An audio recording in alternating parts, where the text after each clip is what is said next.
Okay, so back in 1997, right? You got to picture me, right? I'm a seventh grader. I'm in middle school, and I'm drinking coffee with my teacher. Right, this is the teacher that kind of let me.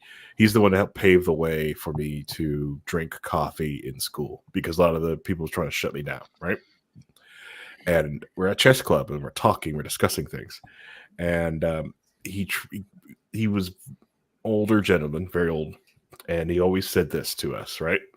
That you should enjoy being young, and the one thing you should enjoy being young doing is the simple fact that you are standing up and you're peeing without pain. Enjoy that now. You don't know how good you have it until it's gone. And Yes. from that day forward, I have always peed with a smile on my face, and I just stand up. And the older I get, because the next year I'm turning 40, I'm just like, oh man, I don't have much time left. Hey, 40 is when it all starts to go downhill. I'll tell you that right now.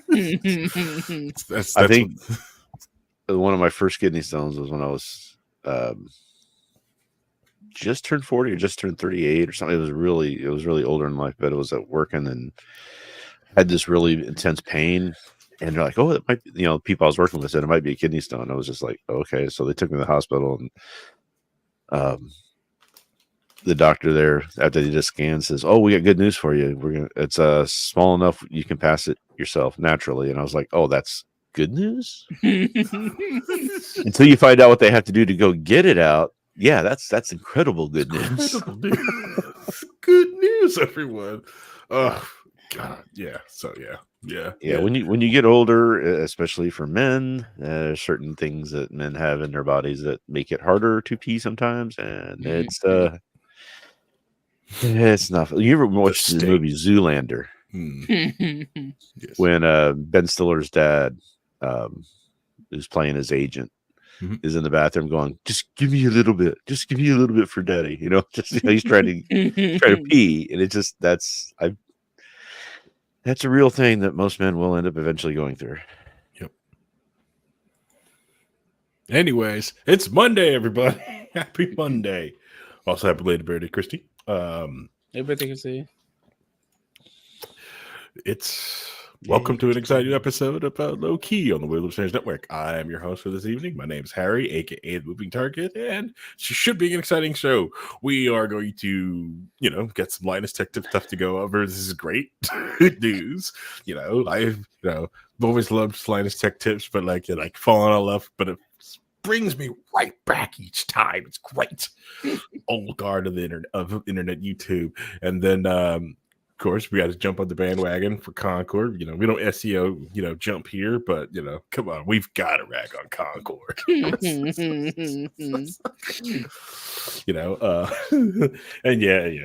and like birthday stuff. Anyways, so as you guys know that I don't go solo here. I usually bring other people with me. So I got Reinhold here. Reinhold, you go say hi. Hey everybody, and just to let you know how out of touch I am, I don't know what Concord is, so I'm gonna get a lesson on, I'm sure, a really good story. It sounds like good, awesome. I would say you go ahead and try to download it, but anyways, no. And we also got Vincent. When you go. Hey everyone, we're here. Concord's gonna be hilarious to talk about. A little bury the lead there, Reinhold. Live for 11 days. And only 11 days. Anyways, we'll get back to the content. You can say all you want about Dirty Bomb, but at least Dirty Bomb is still around. Anyways, 8 years later. So we did like to wish Christy a happy belated birthday, but also with birthday that is today, it is also Dear Leader's birthday. So the man, the legend who helps get the Weird Libertarians Network moving, the King Supreme of all libertarians, it's his birthday today. So we like. Is that today? Hold on a second. Let me. So well, you see, I got this letter in the mail saying that I have to read this on air for the podcast. It's important. You got paper.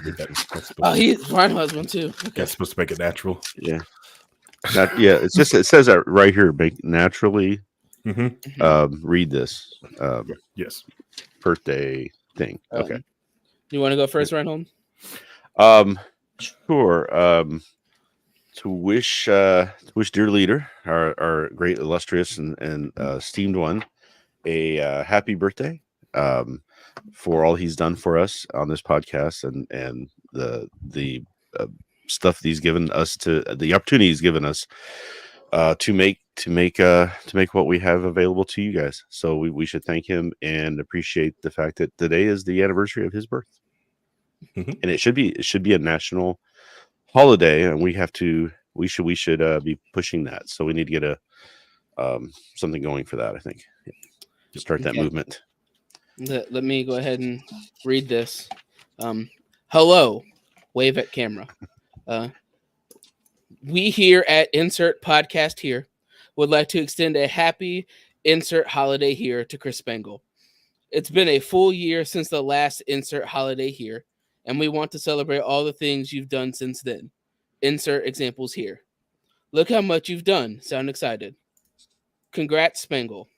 Note, please don't mention the following: fake live, not uploading content, and equity? I don't know what that means, but it says don't talk about that though. So. You're supposed to read that part of the. It wasn't. Of the letter. But yeah. See, I left that out of mine. You noticed? Right. Yeah. Thanks. Smart. True professional. Yes. So we'd like to here at Low Key, the basement of the Wheeler Turner Studios, like to wish dear leader a happy birthday. And then we have that's all the time we congrats. That's it. That's all we have to do. We did our 2 minutes. Wait, we get another, and then good. All right, good. All right, okay, cool. It's not like he's gonna watch it anyway. That's true. That's true. He'll probably upload this thing a month later. His next birthday. Exactly, Christy. Exactly. Christy Amber goes, too bad he'll never hear / see this glorious birthday wish. But it's there, and you know it's there, and that's all that matters. So he goes, you never wished me happy birthday. Whoa, we did. What was it? What was it Hody said that he really liked? I think we should be putting that in all of them, where he's like the rock that Mount Rushmore was carved into. Yeah. No, it's fine. He's not going to listen to any of them. When he goes to upload this, he goes, happy birthday to me. Well, yeah, obviously I have to listen to this episode. Oh, man, that's so good. All right, so we're all anxious to talk about the big news today, other than dear Luna's birthday. It has to be Concord. What is it? Is it Concord? Concord. Concord. Does it really matter? All right. So let's start from the beginning, because Rhino has no information about this. So Concord is a hero shooter done by Sony. It was in, early access / you could pre-order it, and they had pre-order beta servers, and people played it, and they were like, oh, this could be interesting. It could be very, this has potential. But after they played it, less people pre-ordered it, and then when the game finally released, it had less than 1,000 players playing the game on release day. It had less than half the amount of people that were in the pre-order servers.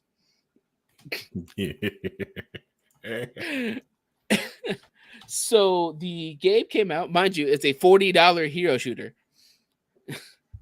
When you're sitting there looking at Overwatch 2, which is free, or Apex, which is free, or Paladins, which is free, or Deadlock, which is also free. It's $40. Yeah, Dirty Bomb is still going. Yeah, still averaging 55 players somehow. I don't even know how it's doing that. More players than Concord. So Concord came out. It was an unmitigated disaster. No one, like the people who played the game, said the game was too slow. Mhm. They didn't like the character designs. It's really hard to tell what characters do based just solely on their designs. Mhm. And then 11 days after the release, Sony pulled it off the market and shut it down. Oof. Oof. So in Yeah. a course here's my of question. 11 days, this $40 game, Yeah. Hero Shooter, Are they shut down. Are they refunding the money? Yes. Yes. They refunded Yes. Okay. everyone's money. Everyone's getting refunded. Everyone's getting everyone's refunded. money. Physical copy, Steam, wherever you got it, you're getting your money back. That is one good thing about this whole thing. Trust me, there'd be pitchforks out at Sony. Oh yeah, Sony would have been in trouble. Yeah. But But I'm sure yeah. there's probably a legal reason they also have to give the money absolutely. back. I'm sure this. Well, I know Steam. The goodness of Steam would heart. have definitely given it back because they have the it built into their contracts, right? So people Right. can refund it. Correct. After a certain Yeah. period of time. Yeah. Yes. Especially if you couldn't buy it. I'm sure. Like, yeah, Steam would like, listen, you either refund these people's money or we'll take it out of your next sales. Well, that's a neat game you have there, Sony. Too bad we're going to charge you to pay us back. Right, and it's when you look at it, like Gundam Evolution lasted longer than this game.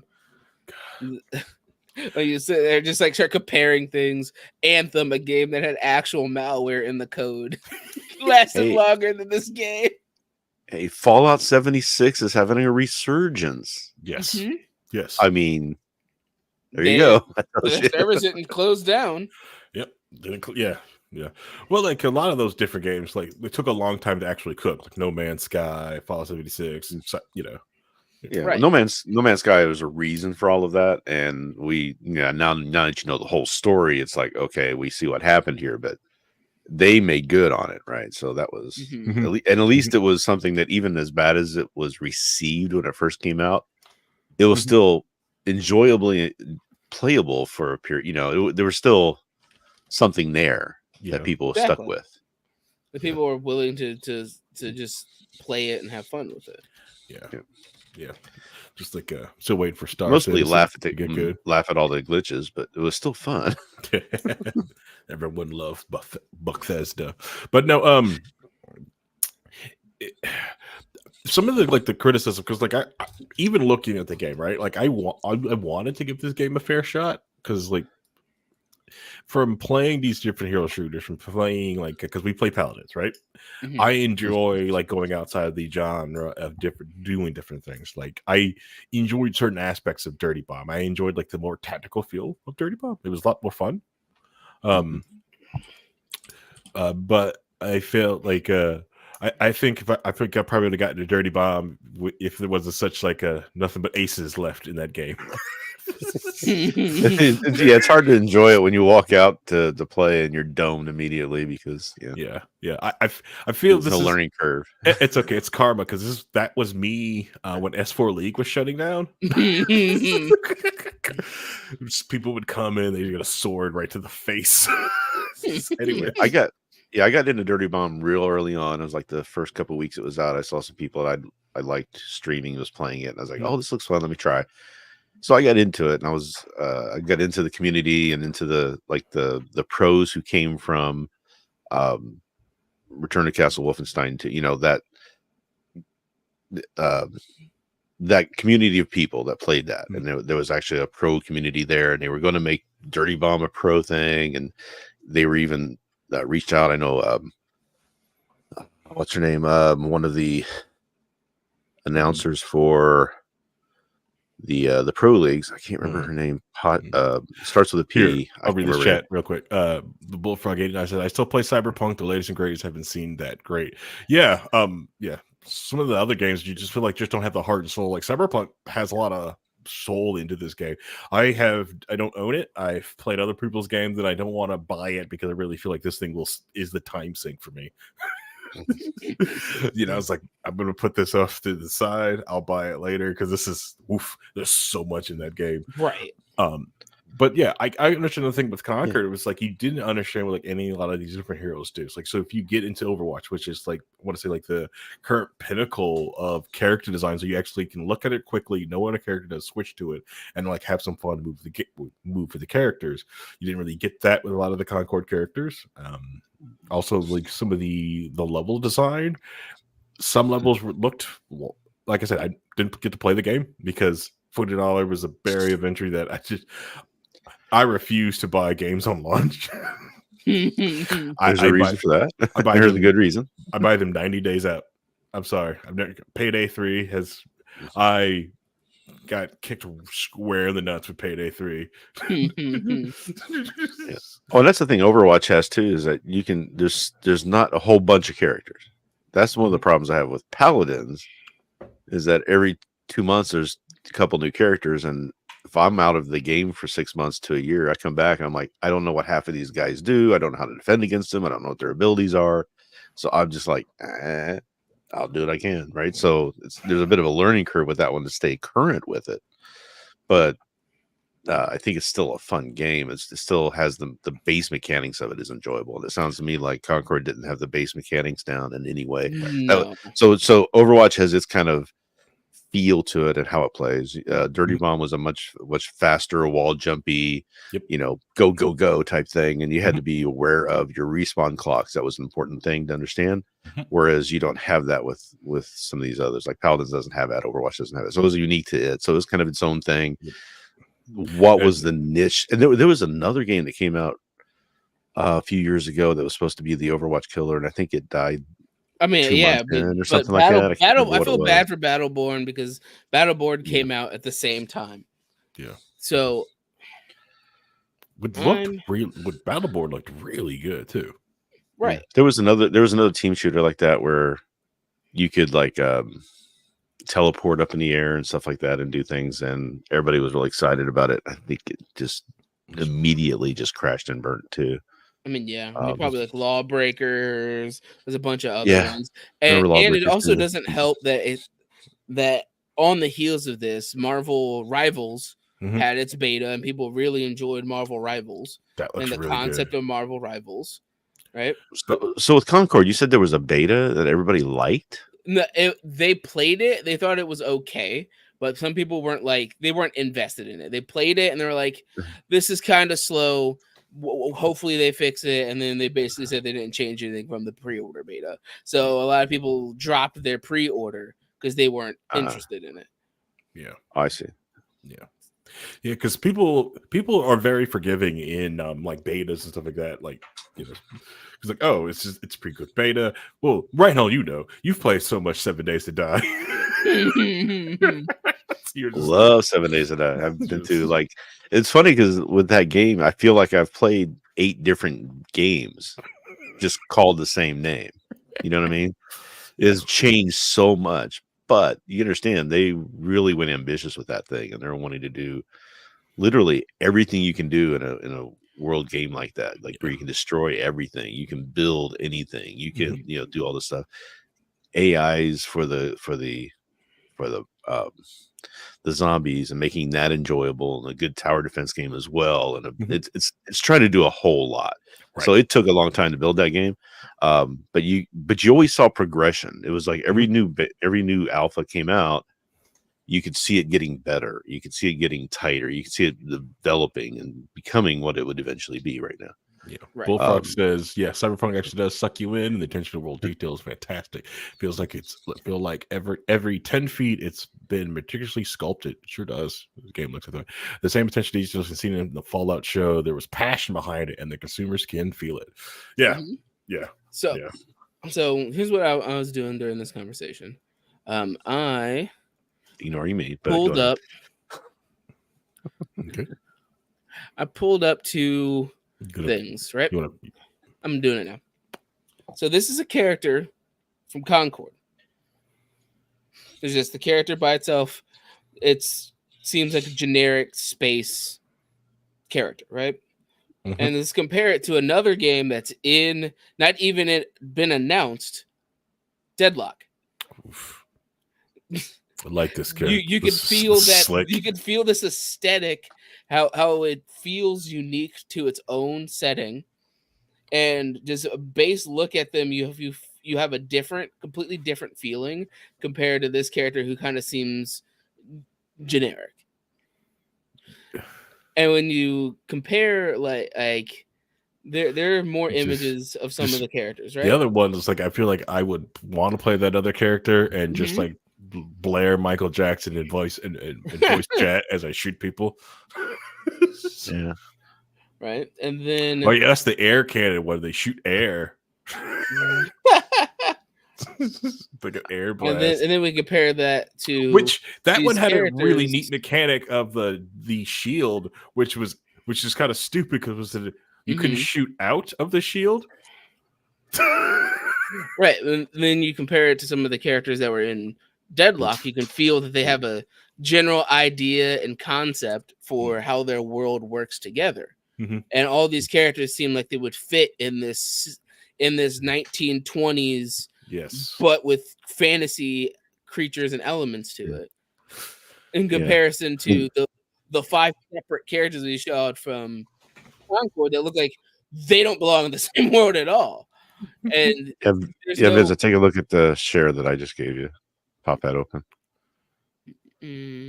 Oh, not okay. You put it in the private chat. Yeah.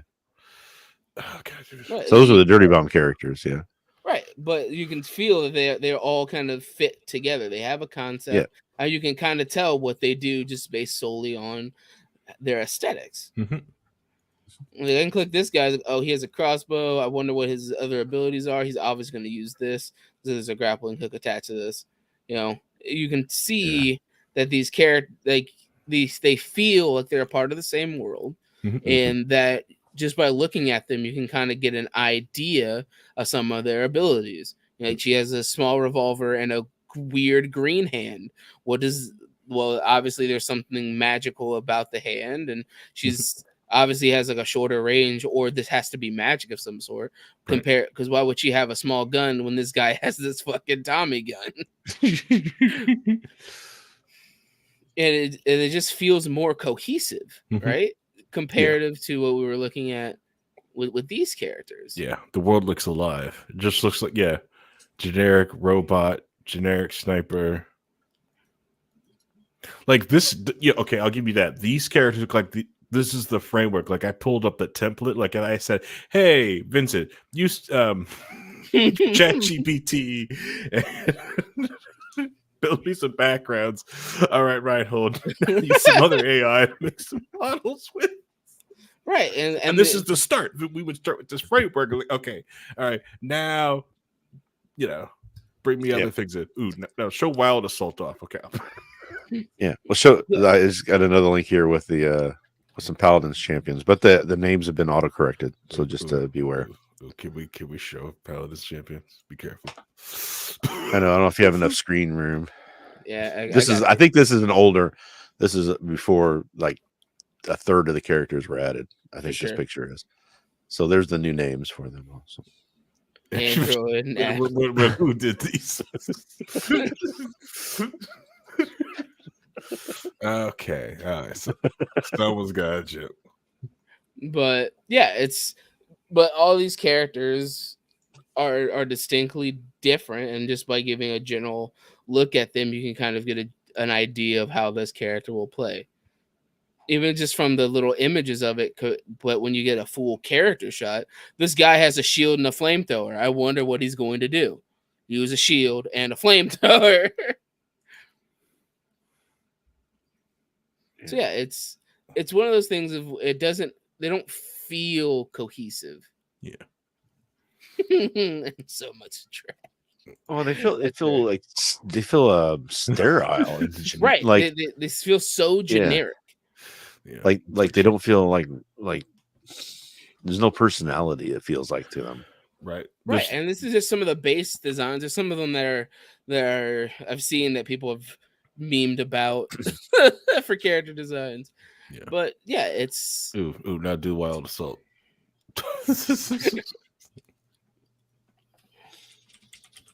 Yes. Pull it up over here so I can. Oh yeah. Yeah, Lennox looks like he sells fake crack at the 16th Street Speedway. Yeah, yeah.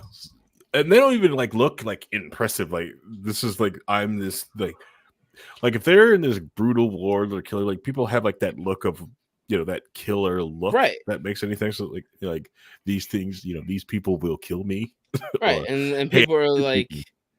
calling it like, well, it's basically Guardians of the Galaxy, meaning a very slow character shooter. Yeah.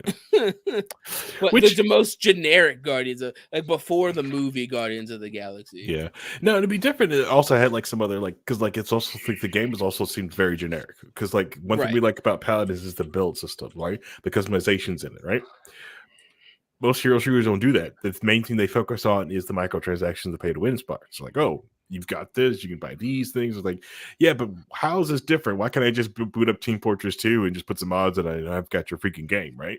Right, because like these are all the characters, right? Like, none of these feel like some of them I go, oh, she has a machine gun, so she's obviously machine gun character, I guess. Yeah. Okay. So I brought up Wild Assault, right? This is the next game we're playing right here. All right. Yeah, no. So you guys know nothing about this game, but you can instantly look at each one of these and guys and go exactly which person does what. They've got some edge to it. They look like they belong in this world with it, and they're going for a particular audience, which will see them into past the crack, at least crack 1,000. They'll definitely crack 1,000. So I found an article from Rock Paper Shotgun from May of 2023, and it's entitled "Please Stop It with All the Bland New Multiplayer Shooters That Will Die in 6 Months." 5 of them were announced at yesterday's PlayStation Showcase, and that's 5 too many. The first one on the list they talk about is the flight of PvP shooter Concord was all too brief. So tell me how this anywhere in this character design, just this image tells you that this character throws drones and uses drones and turrets. In fact, he looked like he sits in a chair. I guess. Yeah. Yeah, it's obviously a techie nerd. He's a big overweight. Yeah. And then look at the Duchess, right? Look at the Duchess. Now I'm all for like put the mommies in the game. Okay, I'm all for this, but like she got no style with it. She doesn't even seem sassy or anything like this. Like just rip off. Just watch Golden Girls. Put something like that in that. That doesn't even look remotely like this. This looks like This character builds walls. What? Construct wall. Builds a wall that blocks the line of sight. This character builds walls, Harry. Okay, because listen, read what it says. It's a bitter mom. Read what it says right there. Because of her BA-02 submachine gun, she needs to stay in close quarters combat. What? If you have a submachine gun, you don't need to stay close quarters. What does that mean? But this makes sense. So it's this boomer parrot, right? And she likes to wall off her. She looks like she's watching her kid just like, you're just being silly, sitting there talking like eating dinner or something. Mm-hmm. Just throws walls up. Yeah, it's just like, ooh, what's that one? This one? Yeah. This is the one people memed about. I saw memeing the most about. Man. She teleports. Okay. They had the chance to do like a Quicksilver, to get on the Goblin fan trade, and they built that. Right. This one, I see somebody's like, he has so many different aesthetics, and none of them mix together. None of these mix to make a cohesive design. Like he's a cowboy, but also like has this trench coat here. Damaging orbs. Healing orbs, shooting orbs, right? And it's just like orb. Yeah. Abracabro knows what's up. Video game logic: sniper rifle, max range of 200 yards. Scale everything based on that assumption. Yeah, pretty much.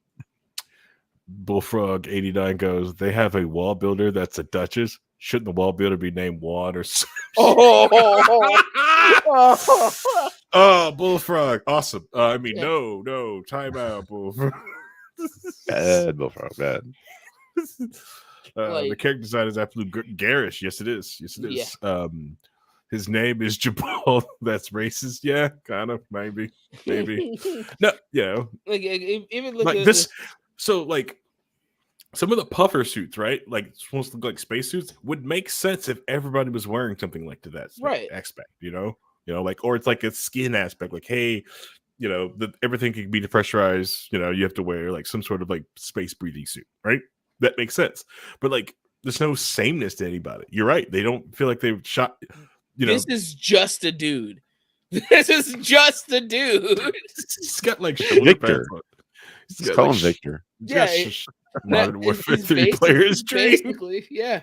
He's like, oh look, he has a machine gun and But he's got like no tattoos. recoil, and he has a smoke bomb and a cluster bomb. So is he a straight X? Because like no tattoos, got nothing. Yeah, it's just like these character designs have nothing. All the good fun. We know, Bullfrog. We know. We're just making fun. We're making Yeah. fun. We're making fun. You're fine. You're fine. Right, and then as we clicked around this, if the setting of this is 1920s New York, right, but with fantasy elements, you can see that you have this dude shoots fire out of Fedora. his hands, yeah, right, and but all of his stuff looks is cohesive. You can tell just by looking at him. He's like, well, he shoots fire out of his hands. He obviously has something on his side that allows him to spread more fire because it looks like it's alcohol.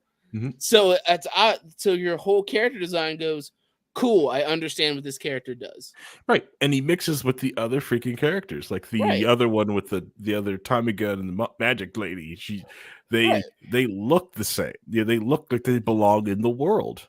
Exactly, and I feel like that was the biggest issue with one of the major issues, besides the gameplay being super slow and like repetitive for a lot of people. Yeah. Well, one question I have. So, what made Sony decide to shut it down 11 days in? Because they could have milked it long enough to keep whatever money they did make. Well, There's you see, nothing official yet. There's just rumors. Let's put it this way. 1 week after launch, the game ranked 40th on the PlayStation Store's terms of sales, with the player count on Steam measuring at 162. So they had 162 active players on Steam a week after launch. It would cost them more money to keep their servers going than to actually just shut the game down, because that's how many people were playing it. I mean, I'm sure they're making a calculation of money sunk in. They spent years working on this game, right? So there's a lot of money they sunk into it. That's sunken cost fallacy type thing. Apparently, I'm surprised to see them eschew that and go ahead and shut down and say, okay, we screwed up. But according to this, they should have had enough information well before launch that there was problems, right? You would think. The hub and the copium train. According to this, they've been working. The company founded in 2018, and they've been working on this game for 8 years. Yeah. And well, the thing is, so did for Sony, years, a lot of Sony shutting it down, or is it the company that's making it pulling it? I mean, I don't understand. Sony made an official announcement that they're shutting Concord down. Let me pull it up. Well, like, has the company who makes it said anything? This is something like the game company is supposed to be dealing with for years, because they've also haven't been really releasing the game early to realistic game journalists. They've been huffing their own paid copium train, people who always give them 7 out of 10s and 8s and 9s, and they've been only giving them to people like that. And so the other people who go like, nah, bro, this game is trash. Take this thing back. 2 out of 10. 1 awful garbage. Do better. So it looks as if the official announcement was done by the game director from Firewalk Studios, the one that made it. But it's on the official PlayStation blog for Sony for this game, saying that while we determine the best path ahead, Concord sales will cease immediately and will begin to offer full refunds for all players who purchase the game. the reasoning behind it is, however, while many qualities of the experience resonated with players, we also recognize that other aspects of the game in our initial launch didn't land the way it intended. Therefore, at this time, we decided to take the game offline as of September 6th. Exactly. Oh, Skull just goes, geez, guys, we should have drawn it up. Sorry, we'll take it back. Mm-hmm. Yeah. Which, like, what the biggest river is, like, because they do have technically a functional game. They got frameworks, right? They can take it back, just hit it free to play, take some stuff out, throw it back out there. B, bring it back, redo all the character designs, release it as a different game under an indie studio, and just go. Yeah, I mean, free to play is the only way these games see a lot of it until they get a big groundswell. I mean, let me go ahead and pull up this. So on the Steam charts right now for Deadlock, which is a game that isn't even officially announced and is only in alpha. Yeah, barely exists. We only know about it just because someone talked about it. Right, was supposed to talk about it. It's only an alpha, and it's an invite only situation, and people and the servers are only open for some time at random moments every day, and they've already had like 100K concurrent players at some point. It's really hard to get in, and if you hear from the people who get in, they love it. They love every moment of it while they're in there. I've enjoyed playing it. For me, I feel like it would probably play better on controller because it's a highly mobile game. Because the game is set, you have double jumps and air dashes and all these other elements to it that I feel like that screams keyboard to me. That's what Dirty Bomb was wall jumps and double jumps and things like that. And yeah, screams for keyboard. People who it was played, huge keyboard. Who's used to it for doing on keyboard, yes, but I can definitely see that being for some people keyboard. Me, since I'm in my brain, I'm trying to. I've only played it a couple times, so I'm not a controller person at all. I prefer keyboard and mouse, but I do know that when I was, we would have early on when I was working at a company I'm working at now, we would come in the couple nights a week after hours. We would have like Halo nights, and somebody brought their kid in. And he owned us all. He was a 11, 12-year-old kid. And he had this controller and just would shoot. I'm like, how do you do that? I don't know how you do that with the controller because I'm like, I can't aim like that. I can aim with the mouse and keyboard way better. So I guess maybe it's just what you're used to. But yeah, I would for something as mobile as that, because it's also like slightly third person, because it's like when I played GTA 5. And I play mouse and keyboard when I'm doing shooting stuff, but when I have to switch to driving, I grab the controller because it's so much easier to drive with the controller in that game. But shooting with that controller is no, I can't. I can't do it. It's not a skill I ever learned. I feel like there are definitely people who've like spent a bunch of times that came out and really understood the character mechanics and being able to you have a dash and an air dash and a double jump and a wall jump, on top of having 4 abilities like in a MOBA game and items and like this fucking massive item store. It's asinine, the item store in that game. That's just ridiculous. Because you can hold up to 12 items of different like categories, and then once you like break certain parts of the map, you unlock an extra item slot for anything. And so you have just so many items and options, and some items upgrade to other items. It's just like a lot. Yeah.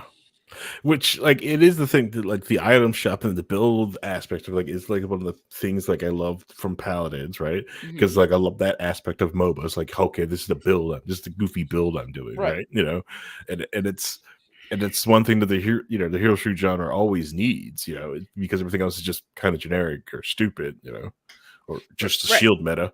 It's it's very creative. Man, each character having their own unique abilities, and also Mhm. they have really solid game design and concepts. Playing some of the since I've played some of the games of Deadlock, it's you feel the aesthetic that they have 4 lanes because it's 6-on-6, Mhm. and there's massive middle areas that you can parkour up and around and get from lane to lane, and it feels like once people get into it and are able to put a lot of time into it, it's Mhm. going to be impressive to see how people play the game. Because Mhm. each character, there's a bunch of characters with unique abilities. So, like what the ice character, he can basically make Iceman paths. So he could basically create his own path, and it lasts for like 15 seconds. So your allies can run behind him up his path. So you've basically just created another path with this other character.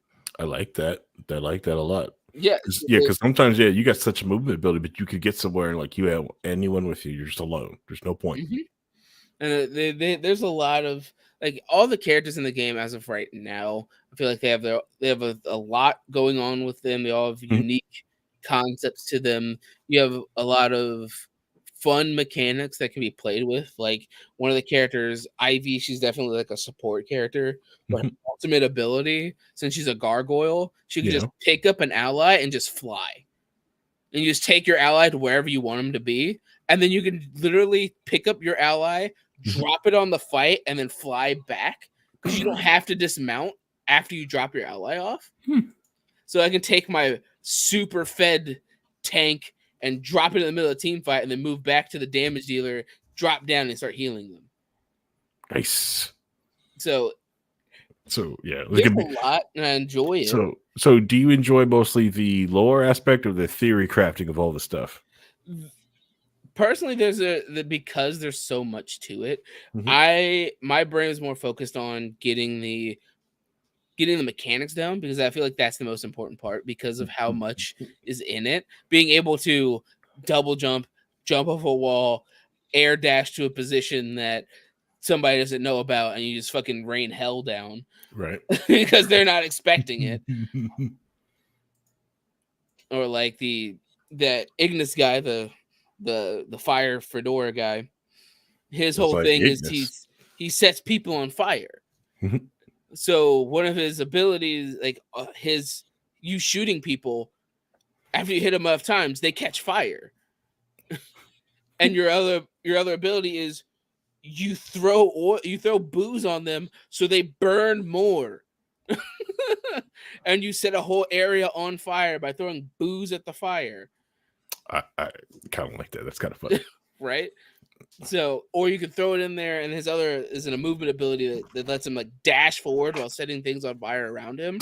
So you throw it in, dash into the middle of all of them, set them all on fire, and then you just start unloading on them. Yes, there is. Yeah, but is there a character that has more sword? That Yamato character that I showed, their basic attacks are kunai, but they use a sword, and their ultimate ability is they go invulnerable, and then they start swinging their sword like fucking maniac. So Nice. it's Nice. it's very fun, and you can definitely see the difference in concept and understanding Mhm. and what they're trying to accomplish with it in Mhm. comparison.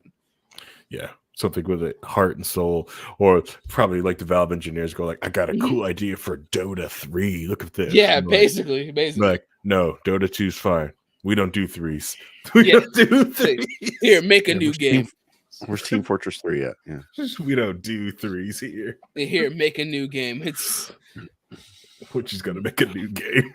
I will say one of the really cool things they do in the Mhm. matchmaking of it, at least as of right now, Yeah. you have to pick 3 of the characters because of how Okay. limited the roster is right now. You can pick Mhm. 3 of the characters. You can set what priority they are for you Mhm. to like max priority, mid priority, low priority. So Mhm. that way, when you go into a lobby, it'll pick one of their 3 characters for you to Hmm. play for the game.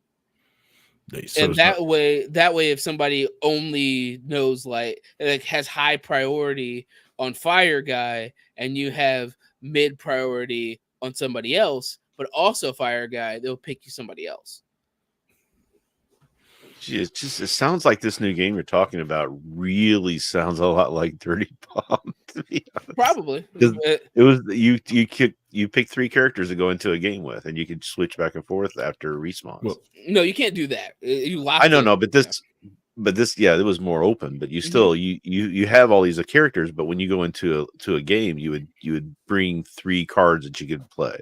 Yeah, and you could only play one of those 3 characters once you're in there. But you could switch back and forth as needed. Like you'd say, okay, we're having a trouble with this. I need to switch over to do this. And Just so you'd remind me, have. Reinhold, I could. Once you're in the alpha, you can just invite people on your Steam list to play the alpha. nice. So technically, Harry should look at his email at some point, and he'll have it. But it takes a couple days for it to come over. But he'll have it. But yeah, that was one of the big things with Dirty Bomb was the double jump, the wall jumps and stuff like that. People, it was actually part of the. They created like this test area where you could go and test all your skills. And one of the things that was important is they would teach people how to do double jumps and things. And it was always fun to see where you could get in the maps based off of some of those skills and abilities. And you'd be surprised what people would do. There's this one map where there's kind of a long, narrow hallway that you could go through as opposed to the big mid fight. There's a side hallway you go down, and people were jumping up and hitting doubled up on the top of the wall and just bouncing back and forth down that hallway where you couldn't really see them.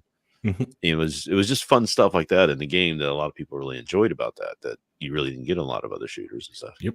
Yeah, and they made the items really important in Deadlock because certain items do certain things. So like with the fire guy, when you shoot people, if you hit them like 3 times to catch fire, one of the cards you can get is make your bullets ricochet.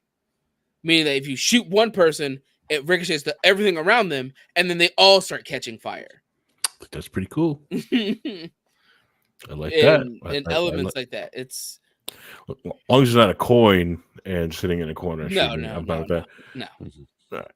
Right. So the last quarter of the episode, let's talk about the Linus Tech Tips drama. So there's always some drama. Oh, this is good. All right. So as you guys know, Louis Rossman made an amazing app, which will not be named. We will not reference because last time we talked about it. We talked about this app, and we got hit with record. Shocked me, shocked your leaders. We were like, "What did you guys do?" And it's like, all we did was talk about an app. That's it's like cool. You guys. It's like the one podcast on the network that's like doesn't talk politics, and you think would be safe. We're the ones that got hit. You got this strike, right? Yeah. It just shows you where the bread, wherever where's the bread sputtered. Okay, so that we got hit by this, and then Linus Tech Chip has been doing a fantastic series called Google Your Life, right? It is an amazing series. I recommend everyone to jump in and watch it. I liked it that he's doing this because if I did something like this, I'm just weird internet Linux guy, blah, blah, blah, blah, blah. Yeah. Your stuff is uncool. But if Linus is doing this, a lot of people go here for their tech news, find out new stuff like that. And he's doing this and telling people like, hey, this is how you get Google on your freaking life. Well, he's recently just did an episode. It was like a month ago. He did an episode of Google Your Life, Part 2, and he was talked about several apps that shall not be named using functionality inside of YouTube, which they don't want people to know about because they want to be able to pay for these buttons, which they're there, and the entire time that Linus Tech Tip has been on YouTube. This is the first time a show that has been forcibly removed on YouTube. They've removed some on their own because either they felt like the information was incorrect, they didn't like the way it looked, they didn't like the ad or something on it. They pulled it for their own reasons. This is the first time there was involuntary moved by YouTube, and they got a channel strike on it. This is the first time it's ever happened. That's the long historic career of Linus on YouTube. This app threatened them. I think. Linus did a great job getting out, letting people like talk about it. Then he also got in front of it and started talking and talked about it, like confronted it head on, didn't shy away from this thing, and was sit there and told people like, hey, this is what happened. This is what I was talking about, and also discussed like like some of the reasons why he believed it got pulled, you know. And also like the beauty of the like alternative sites of like where different things are and different things that, which is also the beauty of the app that will not be named, because it allows you to put about a platform that you're posting on, allows you to follow the creators, not a site. Because we all know today, like if this site takes us out, most of you guys probably will like find us if you're watching this live on like YouTube or Twitch or something like that. But if you've got the podcast, right, you download the podcast link, you'll get that because that's the RSS feed, right? You don't have to actually start the pure RSS feed to get that now. But if it's uploaded, dearly uploaded it. If everyone uploaded this week because his birthday, so we'll get it. So this is probably like 3 months late, but it's just some of the power that some of these platforms have. And I think Linus's video, which I think we should watch, is because there are, it's a very powerful message for someone on the tech space that talks about, like does a lot of advertisement, does a lot of ad reads, talks about, gets deep, like brings a lot of tech stuff that's going out there to the normies. So there's several people that I try to tell them like why this screen, why.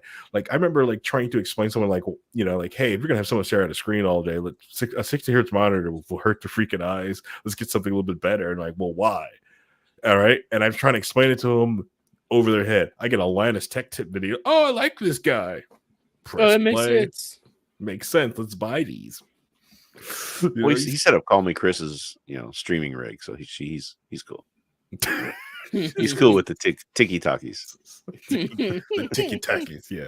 Well, that's the other thing. Like with like the cool thing was like Linus is like he's safe branding. A lot of people look at him as a very safe landing spot. And good guy Linus. All right, Linus Tech Tip has been like a unassuming good guy. Bit more than most people. Like I knew he was like a nice guy, but I didn't know he was like this. Couple of things that people don't know, especially a lot of so YouTube has changed their ad policy for gun channels, right? For live reads, stuff like that. For a very legal product, YouTube is not allowing them to get advertisements at all. So if you've got a gun channel on YouTube, you follow a gun channel on YouTube, they're probably making no money off you on watching the show on YouTube. They're not making any ad revenue. Even if you see an ad, they're not getting that money. So good guy Linus has allowed those people to put those videos on his other streaming platform, Floatplane, which has, he doesn't care. This is a Canadian, doesn't really into guns. It's just realized like, why are you doing this to these people? This thing is a legal product. They should be able to do ads and stuff like that. So, it allows them to build Floatplane. So I didn't see that one coming at all. At all. So we'll just give like, so yeah. It's always good when somebody does something and then they fix it and then they continue to do good. Yes. And I think we have to recognize when some people are willing to change and fix elements that are broken and are willing to update themselves to match that thing. Right. Yeah. A somewhat not exactly the same thing, but Game Changer had an issue a week or two ago with a joke that they made that was not PC, and they apologized ahead of time, got out of it, in front of it, and fixed it and everything else. I mean, that's how you react to it. You don't go, I can't believe this, start, blaming everybody else and everything. You own up to what your mistake was, and you move forward and you try to fix it. Yeah. That's the best way to go on that sort of thing. I'm pretty sure how LTT Linus Tech Tips handles problems. Yeah, out front about it. Hey, we got hacked. He goes, I hacked again. But which to me is like really comfortable because it shows. Like I showed those videos even to my company that I work for to show like, hey, look, this guy's all about tech. He gets hacked. He gets phished. But the thing is, you talk about it. You bring up things like this to help people out. You don't sit in the corner like, oh no, this happened to me. Like, talk about it. Like we had almost a massive breach because some people in our company just was quiet about it over the weekend instead of just sounding the freaking alarm like, hey, I think my machine got breached. Yeah in my company I work for, the training is always immediately tell somebody, tell the tech guy, tell the help desk, because we need to know to stop this if something's going on. They're not like, we're going to come down on you, it's going to be your fault, we're going to make we're going to fire you for it or anything like that. It's just like, just let us know and we can take care of it. Yep. Well, that's exactly what I was talking about them doing better. Yeah. Being called out and doing better. Correct. Yeah. And they got called. Yeah, they got called out for doing stuff like that, and like, but it's also, I think the relationship that he has with the YouTubers, people in the space with it. Like, Gamer Nexus didn't sit there and do like 3 months of evil Linus tech tips with awful clickbait thumbnails and blah blah blah blah blah. But and he actually explained, like, well, it happened this way. This is why it happened, and it did. It's like it kind of made sense. It was like, this seems truthful. He's not hiding something. He's just like, hey, this is what happened. Yeah, they explained what happened. Mm-hmm. I mean, no Sniper Wolf drama going on there. Yeah. Linus didn't like go and like hide and find out the Gamer Nexus guys, which Gamer Nexus is also like great YouTube channel for give us the truth about some of the stuff that we try to buy. And I think a lot of YouTubers who try to get into like the investigative space could learn a thing or two just by watching Gamer Nexus. It's like, listen, like, don't, if someone offers you stuff, don't take it. No. Right. I mean, gaming journalists, you see that? Well, no, but you don't understand. I just got this email though. I mean, I don't know if you heard about this, but I got this email where we can do some specific type of content, and we get $400,000 a month, and we only have to make 4 videos. Ooh, only 4 videos? Yeah, it's only 4 videos. Sorry, I had to say. I can't believe. I know we don't talk politics, but I have to say something about that. That's just hilarious. I'm just making a joke about it. It's funny, but the thing is like, even when someone tried to give us a bunch of money, Dear later investigated who like this person's money was, where this money was coming from, and I'm over here going like, take the money, and he's just like, I have ethics. Well, there's a reason why we have 2 hosts that are with that group now and not with us anymore, right? But, all right. Yeah, it's when you're investigating things, it's always great to when you see people are willing to put in the work for the investigations. Right, that's why you get a lot of these deep dive stuff of, like the CoffeeZillas, like the Mudahars when he's on point, when somebody pisses him off. God, that laugh haunts me. Yeah, I mean, just what's his name? See, the one he worked with, funny, awesome. Mudah's laugh, haunting. The one he Carl Joust. Carl Joust. If he is on you, he's going to find what he's looking for and go through every possible route to find what he's looking for.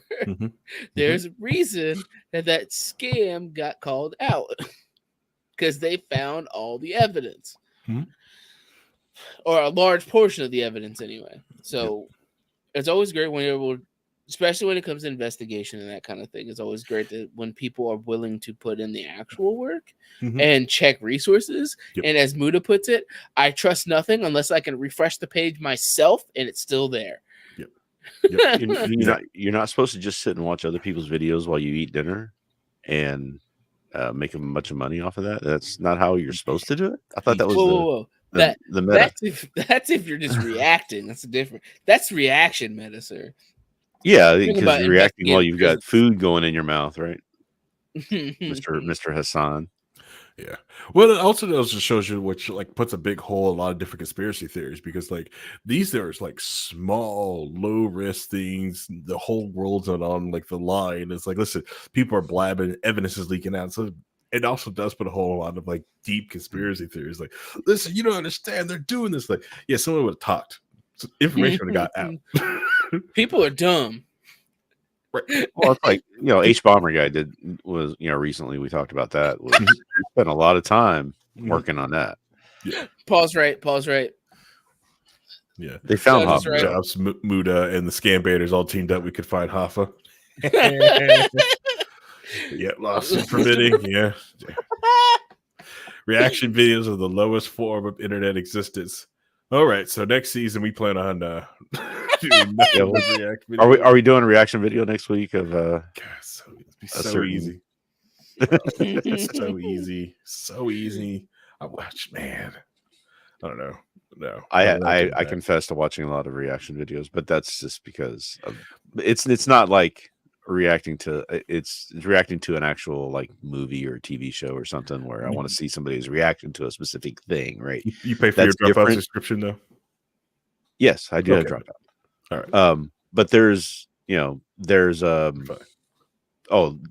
is like the best content right now is Dropout, and just love Brandon Lee and that joke that I shared the other day about it being. Have you watched Bigger yet? His whole life was thing. Have you watched Bigger? No, I haven't seen Bigger yet. Okay. But when you're reacting to see, this is the thing. I like, when somebody does a reaction video of a TV show or a movie, and you're watching a series of TV or something like that, and you know what's coming, and you want to see other people's reaction because that's a community thing. Where because I am like a minor bird or whatever, where you want to show people things and you want to see their reaction for it. That's great. But when it's let's just pull up this video and see what they have to say, and I'm going to react to what they have, it's like. And you're eating while you're doing it. That's the most irritating part. Because I hate watching people eat, and that's just my thing. I'm just eating while I'm watching this and doing that. It's frustrating, and that's why I haven't done it. Because I'm like, I could do that. I could sit there, turn on my camera, and just start watching videos. Sure, I could do that. Anybody can do that. That's kind of the point, right? But I feel but you like got to add something to it. You can't just get on there and just watch it and go, "Oh, that was interesting." Or whatever. In my head, I separate it from reaction videos to discussion videos. Like if they're just reacting by like just watching it and not doing anything, that's completely different to if they're watching it and discussing it. Yeah. Right. No, what we do sometimes Harry will find an interesting clip of a video and present it for us to react to because there's something specific about that he wants to talk about. That's different, I think, than what you see with some of these people, like right. And I'm going to name call Hassan because I keep seeing him pop up in my feed, and I go watch a little bit and see what he's talking about, and it's so bad. It's just him literally just sitting there eating while he's watching videos. I'm like, how is this a thing? You don't like Jenks, multi-billionaire socialist? Yeah. It's Reinhold, you're too Anglo-brained to understand him. That's just how it is. Yeah. According to him, you're too Anglo-brained, and you don't understand that Somali pirates are just like One Piece. I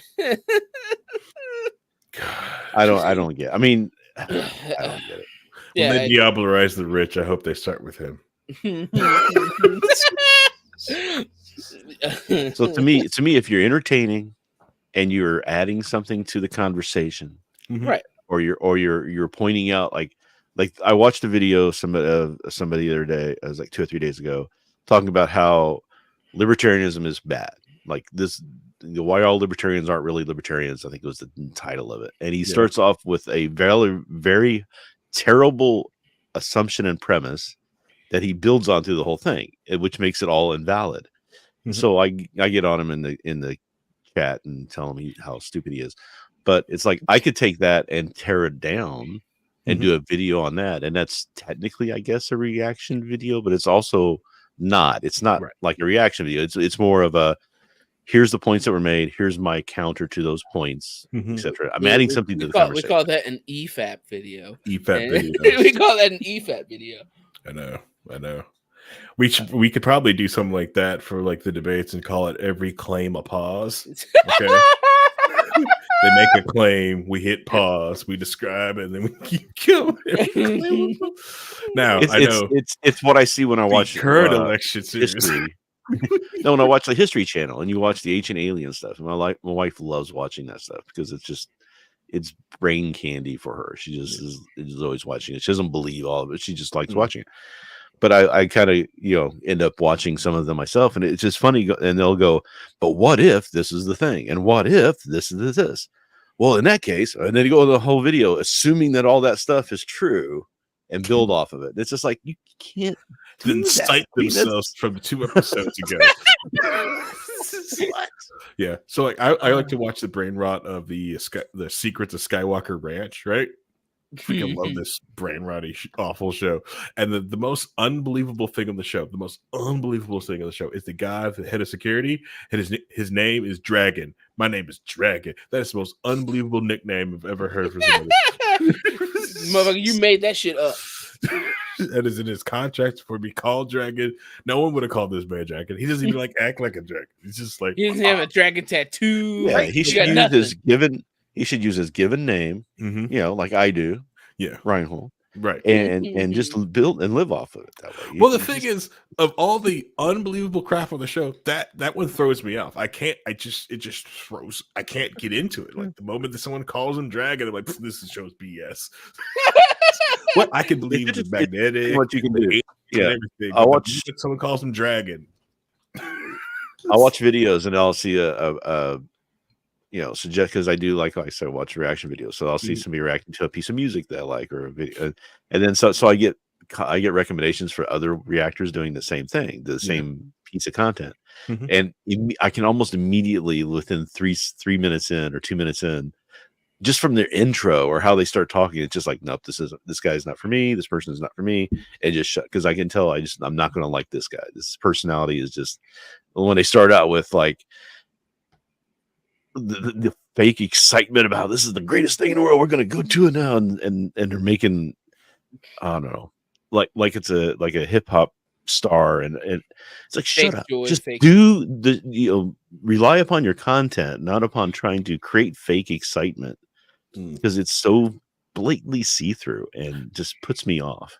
Spangle would always say it's like a donut shop relying on sugar, not the power of the fryer. Yeah. That's fair. But just if you go into a donut shop to order a donut, make sure you know what a donut is. Mr. VP candidate Vance. Oh my God! What? I don't know. I'm not. You didn't see that? No. Oh, he did it. He did it. No, he did an interview where he goes in to order a donut from a donut shop. It was the most horrible, like NPC. Right. I don't know what is you do back there. It's hilarious. Send that to me. I'll look it up when we go off. So here. Bad. You know. And unless we get super chatted $5,000, we're looking at it here. Can't believe you don't know about that. That's hilarious. Campaign donates $5,000. Sounds like. Anyways, no. Oh, man, but no. In summary, good guy Linus Tech Tips. Also, good guy D-Brand for also sponsoring that video and using the link for YouTube. Yeah, I'm not a huge fan of D-Brand stuff, but I'm a fan of people saying screw to YouTube. AlphaGoog, because screw AlphaGoog. Alphabet / Google, one of the most evilest companies in the world is Alphabet. Google, the other one is Amazon. 51% getting ready to take over the world. Most people don't notice it. What? Scalgia. What? Oh my God. I should get a new beanie that says like 100% Russian free. Yeah, non-Russian shoe. And so you don't think I'm also paid by other countries. Taiwan is a country. Okay, all right. I said it. Taiwan's a country. Does anyone thinks I'm getting paid off by any other like awful regimes out there? I think But in summary, if you mess up, get in front of it. Be cool.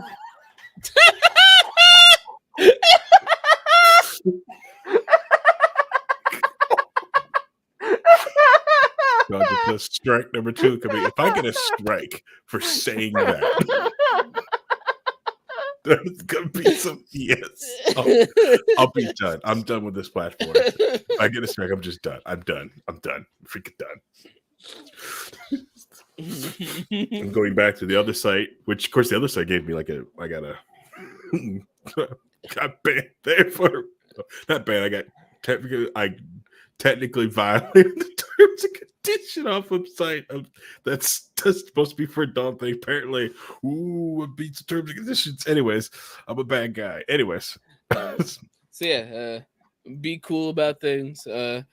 If something gets taken down and you don't like it, don't copyright strike people who re-upload. And if you're gonna make a game, try to have a cohesive vision, and hopefully your game lasts longer than 2 weeks. Yep. So yeah. Thanks, Linus. All right. Before we get out of here, let's do the exit. So if you've gotten this far in the episode, you're a true key holder, and we thank you because you've been listening to anything else in the world, but you decided to listen to this, and we thank you. This is a live podcast recorded at 9 p.m. Eastern Daylight Time. On Monday, you can watch us on twitch.tv/wearelibertarians. That's the letter R, and on youtube.com/wearelibertarians. Yeah, come hang out with us. We enjoy the 300 plus of you who download this podcast every week. We love it. We want you to come hang out with us live. But hey, if you want to enjoy some podcast form, that's awesome too. We appreciate each and every one of you guys who listen to this podcast. And when you guys message us and say that you listen to us, it brings a huge smile on my face. Just when I see you guys make comments on things like that. Thank you very much. All right. Also, rest in peace, James Earl Jones. So we didn't bring it up. We're really talking about other stuff. Yes. So rest in peace, James Earl Jones. Rest in peace. The voice that everyone knows from Star Wars to Lion King. Though the ones that the big ones that a lot of people know. Yeah. But there's a bunch of other ones that he was amazing in. But. Right. Yeah. But someone's got an Oscar and a Tony. Okay. Mm-hmm. I also recommend watching James Earl Jones on Fences. Oh god. Everyone just knows Fences from Denzel Washington, but Jen. Anyways. Right. Bye stream. Bye guys.